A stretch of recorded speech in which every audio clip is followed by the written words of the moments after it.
And welcome to a new episode of Dynasty Mind. Welcome back. I've taken a break through the Easter holidays and whatnot with travel plans along. But tonight I'm back and we're excited because right past the April 1st, there was a bevy of draft guides. People are promoting their work because we are this close to the draft. We are 15 days away from the NFL draft. Tonight, I have a pleasure of introducing the guy who has been digging into rookies, but digging into players even in their college days. Writer for Draft Calculator Dynasty website. Tree Calculator. Nick Whalen, welcome. Tell us, Hey, how are you doing tonight? yeah, thanks for having me, man. I feel honored. It's cool. I know we've interacted like a ton over the years. I mean, literally years, and now we get to kind of meet. So yeah, thanks for having me. I feel honored. Yeah, absolutely. I've been wanting to have you on the show for quite some time. This is my first year, just even inviting guests to talk, pick on their dynasty mind and their process. And one of the things that I've mentioned in my process, it's always important to have tools and have the ears of people that I really trust in the dynasty realm. And you were my first exposure to what Devy Dynasty is and how that actually translated over my preparation for a dynasty football. So I want to thank you. And tonight we'll just want to talk about your release of your Devy Report. So yeah, tell us what gave you the idea to start promoting this guide, and how many have you published so far? Yeah, no, I feel I don't know, man. It was kind of a mess to start with. I mean, kind of like how lots of projects come about, it's just an idea and it goes from there. So, man, this would have been this is year 4 of the Devy Report. And I was having actually just a conversation on Voxer. If people don't have Voxer, that's something I enjoy because I have a commute and it's an easy way to talk football instead of listening to, sports talk radio, which is just not good. Like it's not our niche of talking dynasty or prospects and stuff. So I was talking to Matt Caraccio, Saturday to Sunday football. Him and Paul actually founded Saturday to Sunday many years ago. But anyways, we were at DLF at the time and I was talking with him about just Devy prospects and stuff. He's like, man, because I've been in Devy for a long time. Scott Fish, was one of the OGs of Devy. And he's like, man, you just do so much research. He's like, I bet you should just make something, and I'm sure people would like to look at it. I'm like, really?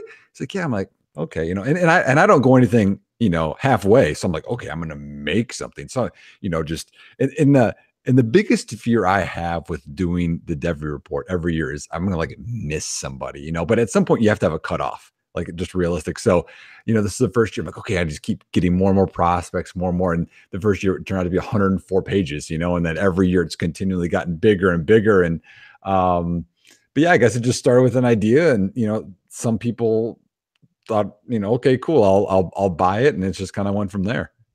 Yeah, absolutely. I've been a buyer of your Devy Report, and I've enjoyed it immensely because it really doesn't do justice of how much work you put into it, but it does highlight a lot of the important things. And we'll get to a sample of it a little later on.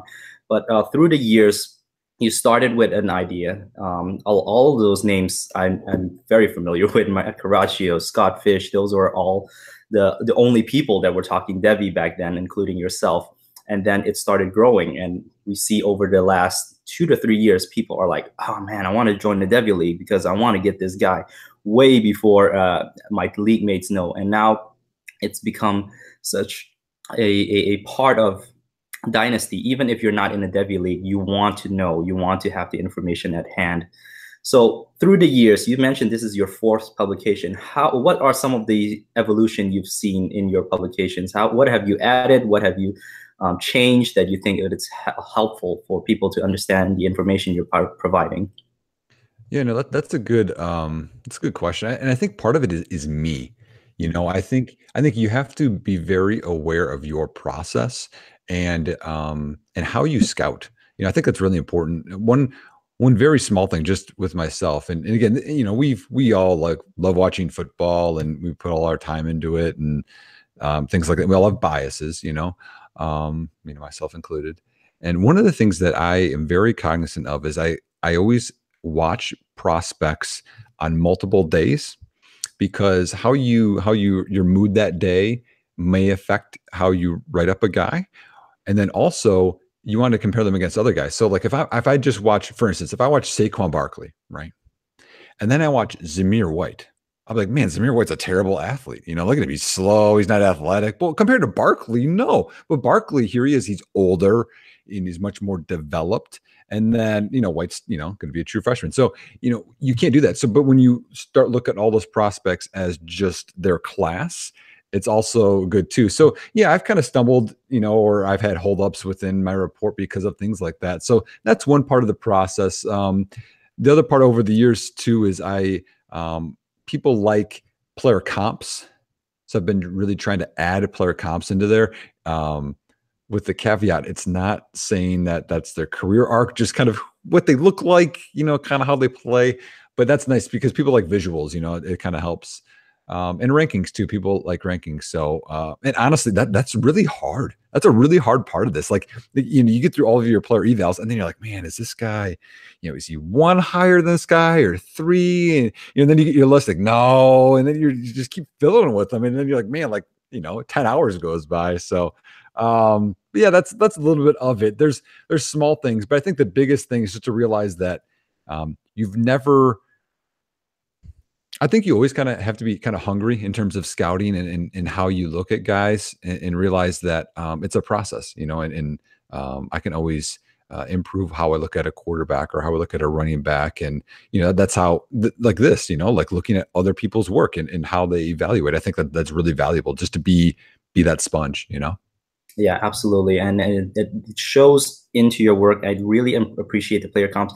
And it's very important. And this is not the first time you mention this, because in all your shows, you mentioned when you do a player comp, it's not about this player will have the same career trajectory. This player will put up the same amount of productivity, but the style, the potential to be a good or, an average kind of fantasy contributor, or even just a regular NFL player, those are the comps that you're making in your write-ups, which leads well into our next topic. When people who has never heard of the Devy Report but are interested in buying, what can they expect from this? What are some of the contents, and who are your targeted audience?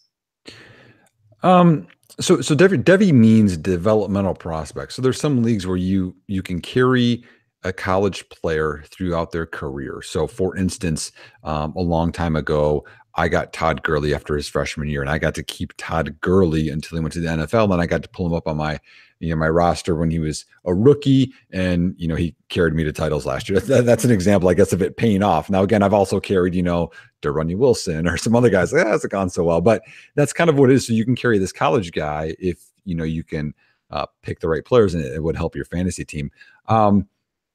Honestly, I think the targeted audience is just guys that are going to watch college football, and you need to know guys that are, okay, who's a potential prospect in this game? Should I tape this game? Should I not?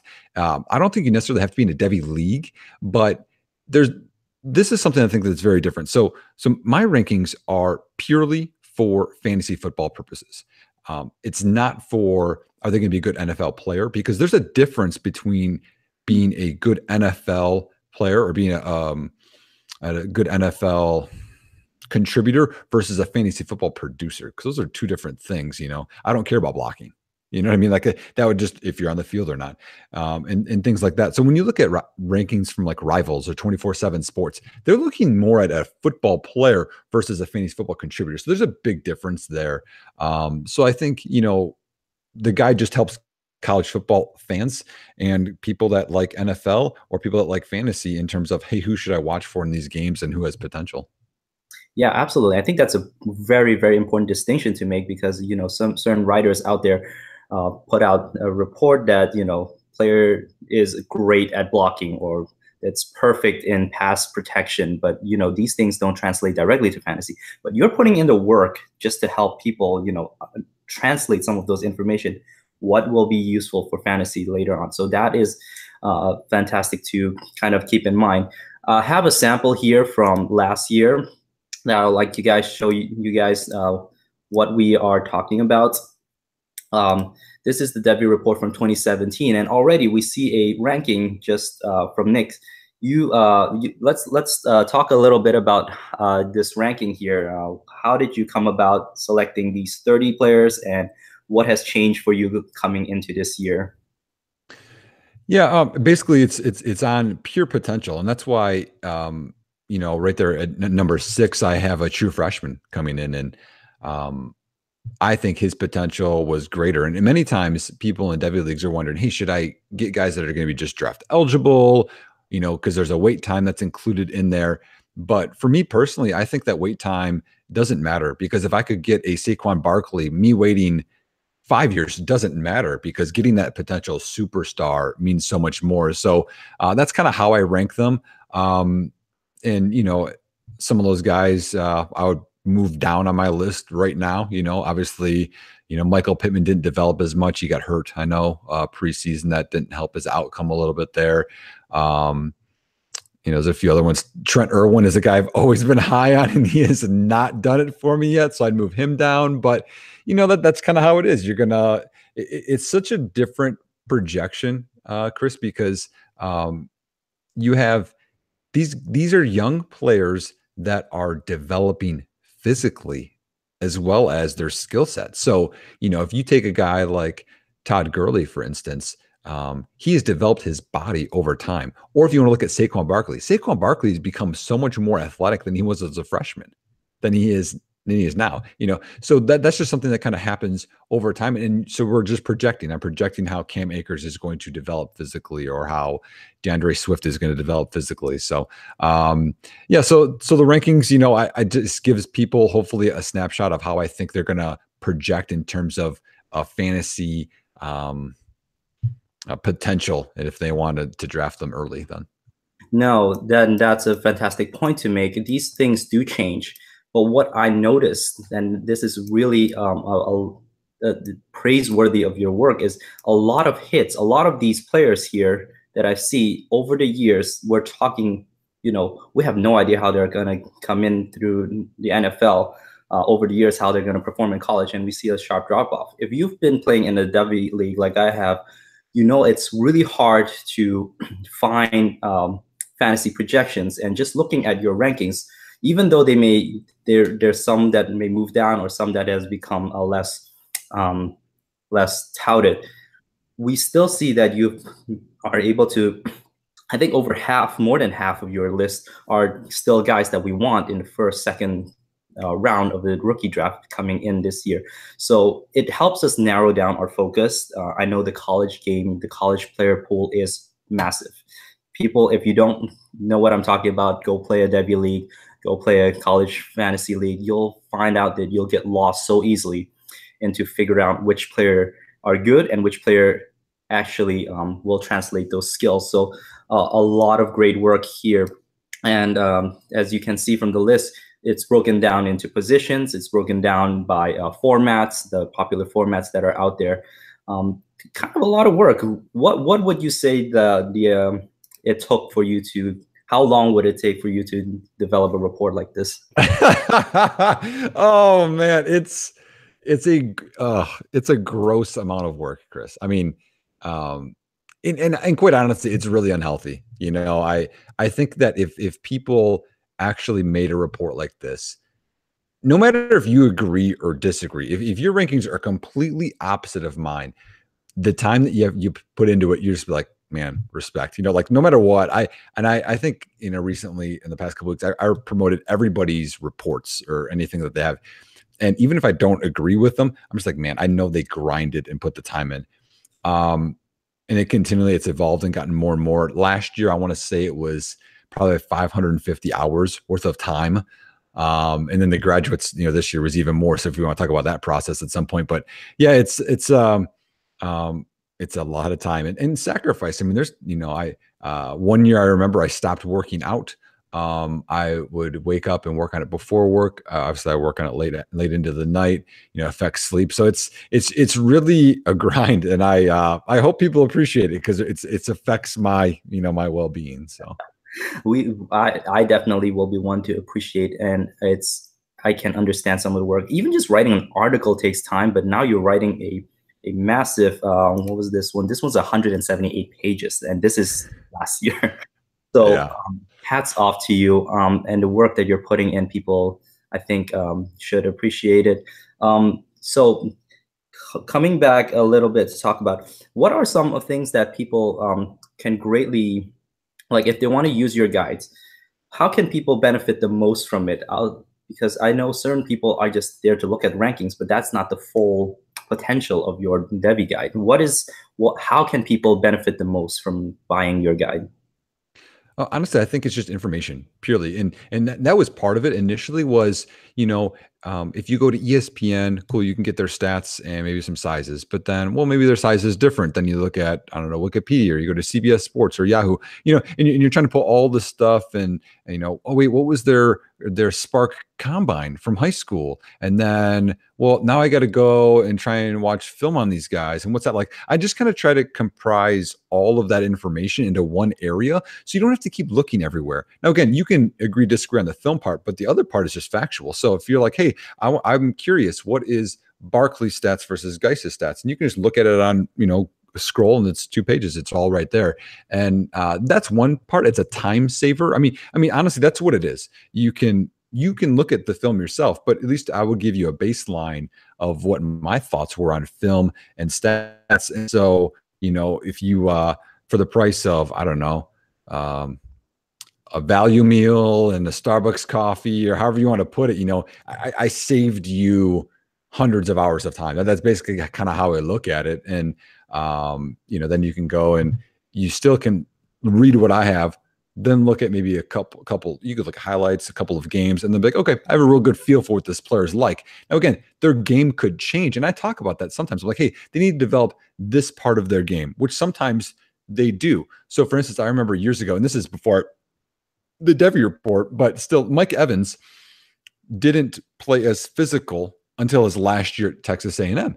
And that was one of the things I was critical of. I'm like, well, he kind of looks like Tarzan and plays like Jin. He needs to get more physical. That last year he got physical, right? And developed his game. Corey Davis, one of my guys, he continually developed his hands and his route running more explosive. And I'd be like, well, hey, this part's good. He needs to continue this part. And so, they developed that, but I talk about that. And so, if you watch a game the next year, like, oh, hey, look at them. They're doing better with their releases. Good. Check that off the box in terms of things they need to improve on. Awesome. Thank you.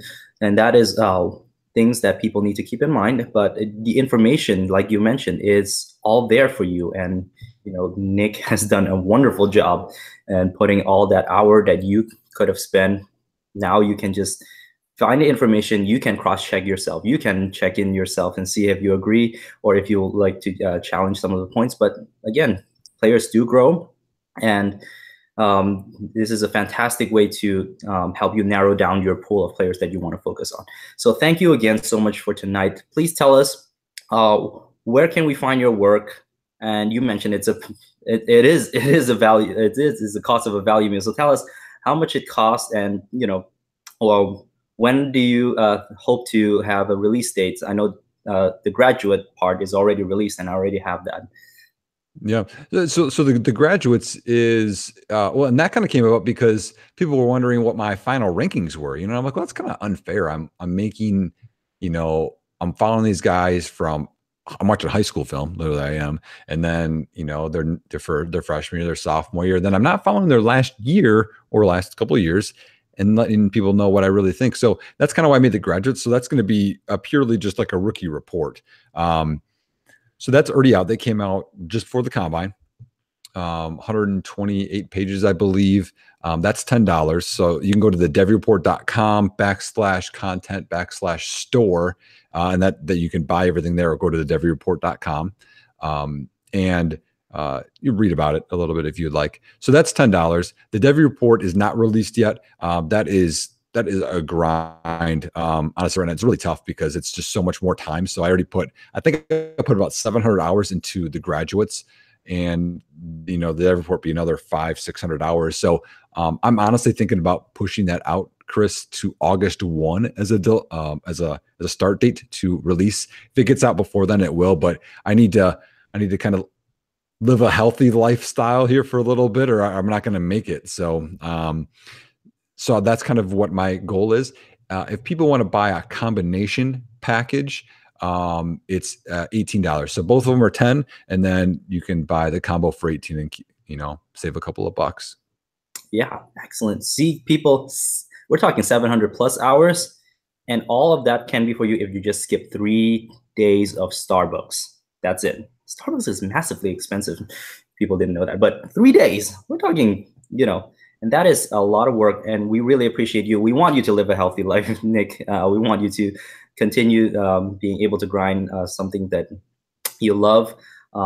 Thank you so much again. You are now officially a friend of fakepigskin.com, and thank you for coming to the Dynasty Mind to talk about your work. Thanks, man. I feel honored. I appreciate it. Right. You can find me at FF Dynasty 101, and you can find Nick at @ Nick Whalen. Is that the Twitter handle? Yep. And he'll always have a great chat with you and tell you about the rookies, Devies, whatnot. And they can also find you on DTC podcast. Yes. Correct. Yep. All right. So thank you so much again, and hope to see you in the future and talk more about your future work. Yeah. Thanks, man. I appreciate it. I'd come on again tomorrow. All right. Thank you so much.